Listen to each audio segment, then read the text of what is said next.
Zainabu o mama kú ọdún. Àyọ̀káde ṣe bí wọ́n ni mò ń pè. Ọmọ kan bí ẹgbàágbèjì olórí ọmọ ni. Òkú ọdún òkú ọdún mo lọ sí kúyè dùn. Òkú àṣeyẹ ni òkú ayẹyẹ orí kádùn o.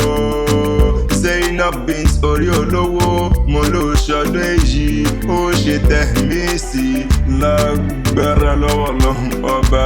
Mo ló gbó bí olúgbógbó tí ń gbó wàá gbó bí olúgbógbó tí ń gbó nílé ayé. Ikú òjijì ò ní pa ọ́ ìwọ ò wá ní báwọn kú ní rèwerè. Àtẹ̀pẹ́ báyìí lájọ tẹ̀lé ìpẹ́ lọ́lọ́ lọ́hùn ọba. Oore gangan Àbíkẹ́ o ọ̀rẹ́ rẹ ló gbé mi wá bí o. Iye Rọ̀díyà ló gbé mi wá. Ó ní Akanni Akewi dákun gbéra lẹ́kọ̀ọ́ dìde. Wọ́n bá ń kọ́ rẹ̀ mí dáadáa. Àrídùnnú mi ni èèyàn pàtàkì tí mo bá ròde ni. Àmọ́lẹ́wà Àyọ̀ká ẹlẹ́yin jẹ́gẹ́. Wọ́n á bí wa tútù bí àdàbàṣá ni mo pé ó bá ń kí o. Àdùnmàdàn arẹwà lóbìnrin ni. Ọmọ kan bí ẹgbàágbèjì olórí ọmọ ní í ṣe. Àyọ̀ká ọ̀rẹ́ rẹ lóní wá mọ̀ kí ọ lóní gbèjègbèjọ wípé òkú ọdún mo ló òkú ọdún ó sì kú àṣeyẹ. Àyọ̀ká o Zainabu o Àbíkẹ́ adé ni mò ń pè tọ̀ntọ̀ntàn. Mo ní o mọ̀ rìn kó mọ̀ yan fàǹdà ni. Onílò ní ń jẹ́ ẹni abẹ lọ́wẹ́. Olóríkì méjì tí ń jẹ́ olórí ọmọ ni. Àbíkẹ́ adé Àyọ̀ká ní ń jẹ́ onírèlẹ̀ ọmọ ọ̀gá ni. Àrídùnnú rẹ̀ wà ní dìbànújẹ́ mọ́ lọ́wọ́. Rọ̀díyà wípé aláyọ̀ká mi Zainabu o ìdùnnú mi ní ìfọ̀kànbalẹ̀ mi ni. Kò ní rẹ̀ ọ́ ikú nípa ọ́ fún mi. Ikú nípa ọ́ ò ní kú ní rèwerèwe.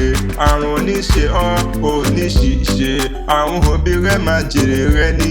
Ìwọ náà máa jèrè ara rẹ̀. Wọn ò kú ní mọ́sàárì rẹ̀. Wàá dàgbà wàá dògbó nínú owó nínú ọlá ńlá nínú ìmọ̀ àti òye ni. Lọ́lọ́ lọ́hùn ọba ìlọ́wádìí àwọn bàbá rẹ̀. Zainab járe lé o. Àyọ̀ká adé dákun jẹ́ ń bá ọdẹ́nu gádé ní àwọn bàbá tí wọ́n gbé bí ọlọ́mọ gangan ni. Mébé wọn lọmọ wọn ní Ìbàdàn nílé Oluyole. Ìbàdàn nílé Oluyole o. Ọmọ àjẹ̀gbín yóò níhìn o. Ọmọ àjẹ̀gbín yóò níhìn. Ọmọ àjẹ̀gbín jẹ́ kára wọn máa fi kára wọn fọ́rin mu ni. Ìbàdàn mọ̀jà tí ń kógun kára wájú. Ogun òjàjà rí kókó hàn nílé Oluyole rí. Mébí olórí ogun ni bàbá tí wọ́n gbé bí ńlọmọ ń ṣe. Mébí wọ́n lọ máa gbọ́ sásá ogun mọ́mọ́ sá. Ọmọ àgbọ̀ yàyà ogun mọ́mọ́ yá. Mébí wọ́n lọ máa dúró kárakára lójú ogun. Ìbàdàn kúure Ìbàdàn bá bèrè kí ó tó wọ̀. Torí ibẹ̀ ló lè ti ń gbé jàre ológun gangan. Níṣẹ́lẹ̀ àwọn bàbá tí wọ́n gbé bí ọlọ́mọ. Ìbàdàn ìlú òjò ìlú Àjàyí ìlú Ìbíkúnlé ìlú Ògúnmọ́lá olódògbò kẹrìírí lójú ogun ọwọ́ ṣòkòtò kẹ̀ǹbẹ̀rẹ̀ bí ìjà. Àkíwáyé ká má làrùn kan lára ìjà gbòòrò làrùn Ìbàdàn. Mébí ìjà wọn lẹ́jà títí tẹ́ẹ̀ fi gbàràn Yorùbá kalẹ̀ lọ́wọ́ ogun Fúlàní ń tapá lọ́jọ́jọ́sí o. Tẹ́ẹ̀ fi gbàràn Yorùbá kalẹ̀ lọ́wọ́ ogun Fúlàní ń tapá lọ́jọ́jọ́sí o. Ẹ̀yin lọmọ Olúpèmọ́dé Sọ́bọ̀yọ̀ké ọmọ àríkéyàn gbọ̀ngàn. Òjò láàrún mi wẹ̀ ńlẹ̀ àrólú owó. Ọmọ Fẹ́mi Òjọ́tọ̀yà ẹ̀mọ́ ṣe gbé mi fọ́yà.